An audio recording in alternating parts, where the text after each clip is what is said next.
नमस्कार, मैं सुनीता कुमारी, सहायक आचार्य हिंदी, राजकीय महिला महाविद्यालय झुंझुनू।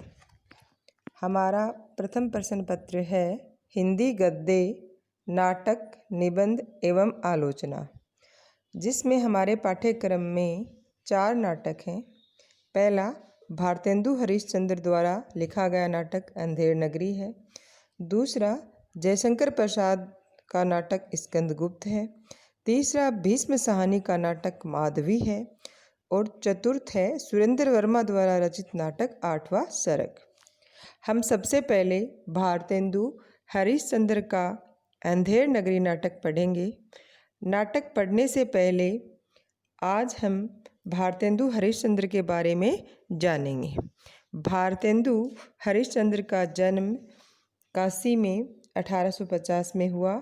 उनकी मृत्यु 1885 में हुई। भारतेंदु प्रगतिशील विचारों की व्यक्ति थी।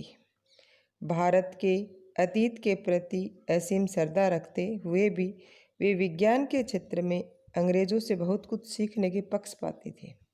उन्होंने एक पंक्ति लिखी थी, निज भाषा उन्नति हुए सब उन्नति को मूल। इसको ध्यान में रखते हुए उन्होंने 1868 में कई वचन सुधा नामक पत्रिका निकाले। यानी कि इस पंक्ति का मतलब था कि जब जिनकी खुद की भाषा होती है उसी से क्या होता है, उन्नति होती है। तो उन्होंने सबसे पहले 1868 में एक कवि वचन सुधा नामक पत्रिका निकाली। फिर 1873 में हरिश्चंद्र मैगजीन पत्रिका निकाली। फिर उन्होंने बाला बोधिनी नामक पत्रिका निकाली। इस प्रकार उन्होंने कवि वचन सुधा, हरिश्चंद्र मैगजीन, बाला बोधिनी नामक 3 पत्रिकाएं निकाली। साथ ही अनेक साहित्यिक संस्थाएं भी उन्होंने खोली। वैष्णव भक्ति के प्रचार के लिए उन्होंने तद्दीय समाज की स्थापना की थी कि वैष्णव भक्ति का प्रचार हो सके, इसलिए तद्दीय समाज की स्थापना की। अपनी देशभक्ति के कारण राजभक्ति प्रकट करते हुए भी उन्हें अंग्रेजी हुकूमत का कोपभाजन बनना पड़ा। उनकी लोकप्रियता से प्रभावित होकर काशी के विद्वानों ने 1880 में उन्हें भारतेंदु की उपाधि प्रदान की गई, जो उनके नाम का पर्याय बन गया। यानी कि भारतेंदु को कि उन्हें क्या मिली थी, उपाधि मिली थी। और भारतेंदु की उपाधि भारतेंदु हरिश्चंद्र को 1880 में दी गई थी और ये काशी के विद्वानों ने दी थी। भारतेंदु जी ने अनुदित और मौलिक दोनों प्रकार के नाटकों की रचना की। उन्होंने अपनी नाट्य रचनाओं के माध्यम से अपने समकालीन लेखकों को नाटक लिखने के लिए प्रेरित किया। तो दूसरी ओर अपनी आलोचनात्मक कृति लिखी थी उन्होंने नाटक के नाम से। नाटक के द्वारा नाट्य शिल्प से उन्हें अवगत भी कराया गया। भारतेंदु ने जिन नाटकों की रचना की वे 2 प्रकार के हैं, अनुदित नाटक और मौलिक नाटक। अनुदित नाटक जो अन्य भाषाओं से अनुवाद किए गए थे, जैसे स्वयं भारतेंदु जी ने अनुदित नाटकों की रचना की। उसमें पहला है विद्या सुंदर, जो संस्कृत के चोर पचासिका के बंगला संस्करण का अनुवाद है। दूसरा है रत्नावली, जो संस्कृत से अनुवाद है। धनंजय विजय भी संस्कृत से अनुवाद है। कर्पूर मंजरी भी संस्कृत से अनुवाद है। फिर उन्होंने लिखा था पाखंड विडंबना, वो भी संस्कृत के प्रबोध चंद्रोदय के 3रे अंक का अनुवाद है। फिर मुद्रा राक्षस, जो संस्कृत नाटककार विशाख दत्त के मुद्रा राक्षस नामक नाटक का हिंदी अनुवाद है। यानी एक संस्कृत के नाटककार हुए थे विशाख दत्त, और उन्होंने एक नाटक लिखा था मुद्रा राक्षस। उनका हिंदी अनुवाद भारतेंदु द्वारा लिखा गया मुद्रा राक्षस है। दुर्लभ बंधु भी अंग्रेजी नाटककार शेक्सपियर के मर्चेंट ऑफ वेनिस का अनुवाद है। यानी कि शेक्सपियर ने एक नाटक लिखा था अंग्रेजी भाषा में, मर्चेंट ऑफ वेनिस। तो भारतेंदु ने उसका अनुवाद कर दिया और जिसका नाम दे दिया दुर्लभ बंधु। इनके अतिरिक्त भारतेंदु जी ने अनेक मौलिक नाटकों की रचना की, जिसमें से हम पढ़ सकते हैं वेदिकी हिंसा हिंसा न भवति, विषस्य विषमोषधम, अंधेर नगरी, भारत दूरदर्शा, नील देवी, प्रेम जोगिनी, चंद्रावली, सती प्रताप आदि। भारतेंदु जी के नाटकों में देश के गौरवपूर्ण अतीत की झांकी है, तो कहीं समाज सुधार की भावना, कहीं वे अपने संस्कृति के उज्जवल पक्ष को प्रस्तुत करते हैं, कहीं राष्ट्र प्रेम एवं स्वदेशाभिमान को अभिव्यक्ति देते हैं। यानी कि उनके नाटकों की विशेषता है गौरवपूर्ण अतीत का गुणगान करना और समाज में मतलब सुधारवादी व्यवस्था करना और सांस्कृतिक के उज्जवल पक्ष को प्रस्तुत करना, राष्ट्र प्रेम की भावना, स्वदेश प्रेम के प्रति अभिमान आदि उनकी नाटकों की विशेषता है। देशभक्ति की भावना से प्रेरित होकर उन्होंने नील देवी, भारत जननी और भारत दूरदर्शा नाटकों की रचना की। यानी कि उनके 3 नाटक जो हैं नील देवी, भारत जननी और भारत दूरदर्शा, ये तीनों ही उन्होंने देशभक्ति की भावना से प्रेरित होकर के लिखे थे। वेदिकी हिंसा, हिंसा न भवति, अंधेर नगरी, विशस्य विस्मोधम व्यंग्य नाटिकाएँ हैं। ये तीनों नाटक, इन तीनों नाटकों में क्या है, व्यंग्य की प्रधानता है। कौन कौन से हैं व्यंग्य की प्रधानता वाले? वेदिकी हिंसा, हिंसा न भवति, अंधेर नगरी, विशस्य विस्मोधम। कहने का मतलब इन तीनों नाटकों की विषय वस्तु में व्यंग्य अधिक है, जबकि चंद्रावली नाटिका में मधुरा भक्ति को विषय बनाया गया है। देश प्रेम, हास्य, व्यंग्य एवं समाज सुधार भारतेंदु जी के नाटकों के प्रमुख विषय रहे हैं। भारतेंदु जी हृदय से प्रेमी एवं रसिक व्यक्ति थे। इस प्रेमा अनुभूति से प्रेरित होकर उन्होंने चंद्रावली और विद्या सुंदर जैसे नाटक लिखे थे। यानी कि चंद्रावली नाटक और विद्या सुंदर नाटक में प्रेम की अनुभूति है, उससे प्रेरित होकर ही उन्होंने ये नाटक लिखे थे। भारतेंदु जी की नाट्य रचनाओं पर टिप्पणी करते हुए प्रोफेसर जयनाथ नलिन ने लिखा है, उन्होंने अपने विचार व्यक्त किए हैं। उन्होंने लिखा है, भारतेंदु रस सिद्धांत साहित्य निर्माता थे।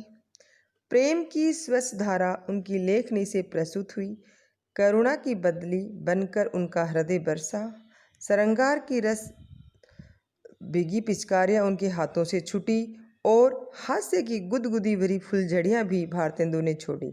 हास्य व्यंग्य के वे सिद्धस्त लेखक थे। यानी ये विशेषताएं ही उन्होंने जयनाथ नलिन ने भारतेंदु के बारे में बताई। उनकी विनोदी वृत्ति उनके नाटकों में स्थान स्थान पर अभिव्यक्त हुई है। यानी उनकी वृत्ति क्या थी, विनोदी स्वभाव की थे वो। भारतेंदु जी एक अच्छे अभिनेता भी थे, अतः उनके नाटकों में अभिनेता का गुण भी समाविष्ट है। यानी नाटक को अभिनय करके भी दिखाया जाता था। वे एक कुशल कवि के रूप में भी अपनी छाप नाटकों के गीतों के माध्यम से छोड़ते हैं। यानी कि वे नाटककार होते होते एक कवि भी थे। उनके नाटकों में अनेक गीतों का विधान किया गया है। निश्चय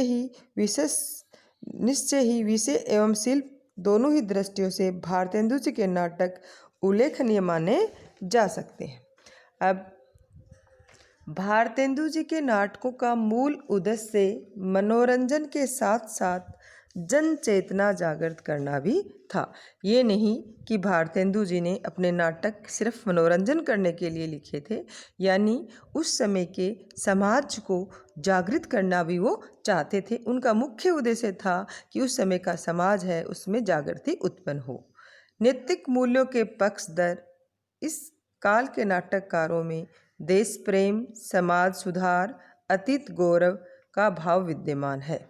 भारतेंदु जी ने एक और तो संस्कृत नाट्य शास्त्र का अनुकरण अपने नाटकों में किया, तो दूसरी ओर पाश्चात्य नाट्य शास्त्र के प्रभाव से भी अछूते नहीं रहे। कहने का मतलब है कि उनके नाटकों में संस्कृत नाट्य शास्त्र का प्रभाव भी था और पाश्चात्य नाट्य शास्त्र का प्रभाव भी था। भारतेंदु जी ने पारसी थिएटरों का इसलिए विरोध किया क्योंकि उनमें हीन रुचि के दृश्यों एवं नाच गानों की योजना की जाती थी। यानी भारतेंदु जी ने पारसी थिएटर का विरोध किया था। इसके विरुद्ध आवाज़ उठाते हुए भारतेंदु जी ने अपने नाटकों में साहित्यिक एवं सांस्कृतिक मूल्यों का समावेश भी किया है। डॉक्टर रामविलास शर्मा ने भारतेंदु जी के योगदान पर प्रकाश डालते हुए लिखा है, भारतेंदु जी ने अपने मौलिक एवं अनुदित नाटकों के जरिए एक साथ कई काम किए। उन्होंने नाटक के माध्यम से नई हिंदी को लोकप्रिय बनाया। यानी कि भारतेंदु जी के नाटकों के बारे में रामविलास शर्मा ने लिखा है कि उन्होंने एक साथ मौलिक एवं अनुदित नाटक लिखे ही थे। उनके अलावा उन्होंने क्या किया, उनके नाटकों के माध्यम से उन्होंने हिंदी को लोकप्रिय बनाया। यानी कि भारतेंदु से पहले हम पद्य मतलब खड़ी बोली जो पद्य की ही भाषा थी, लेकिन भारतेंदु प्रथम गद्यकार ऐसे माने जाते हैं जिन्होंने खड़ी बोली को गद्य की भाषा बनाया। पारसी रंगमंच का विरोध किया तथा प्राचीन नाटकों का उद्धार किया। भारतेंदु जी अद्वितीय प्रतिभा के धनी साहित्यकार थे।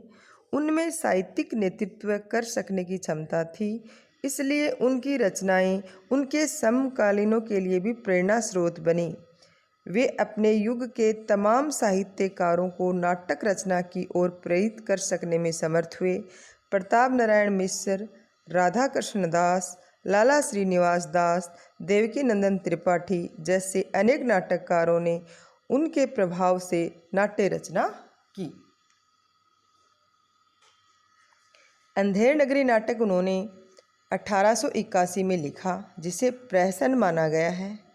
इसके अंतर्गत 6 छोटे छोटे अंक हैं, जिन्हें नाटक के 6 दृश्य कहा जा सकता है। यानी कि अंधेर नगरी नाटक जो हमारे पाठ्यक्रम में है वो उन्होंने 1881 में लिखा था और जिसे हम प्रहसन कहते हैं, और जिसमें 6 अंक हैं और उनको हम क्या कहते हैं, 6 दृश्य कहते हैं। यह एक व्यंग्य रचना है जिसमें विनोदपूर्ण शैली में कुशासन के दुष्परिणामों की ओर इंगित किया गया है। यानी कि अंधेर नगरी नाटक में की शैली तो भारतेंदु जी ने विनोदपूर्ण लिखी है, लेकिन उसमें एक बुरा जो शासन होता है उसका दुष्परिणाम क्या होता है वो उन्होंने समझाया है। ऐसा राजा जिसके शासन में कोई व्यवस्था न हो, यानी मतलब उस तरह के राजा का यहाँ वर्णन किया है कि जिसके शासन में किसी भी तरह की कोई कानून व्यवस्था नहीं हो, जहाँ न्याय अन्याय में भेद न किया जाता हो, अच्छे बुरे में कोई अंतर न होता हो। निश्चय ही चौपट राजा है और उसकी नगरी अंधेर नगरी है। ये नाटक हम अगली क्लास में पढ़ेंगे।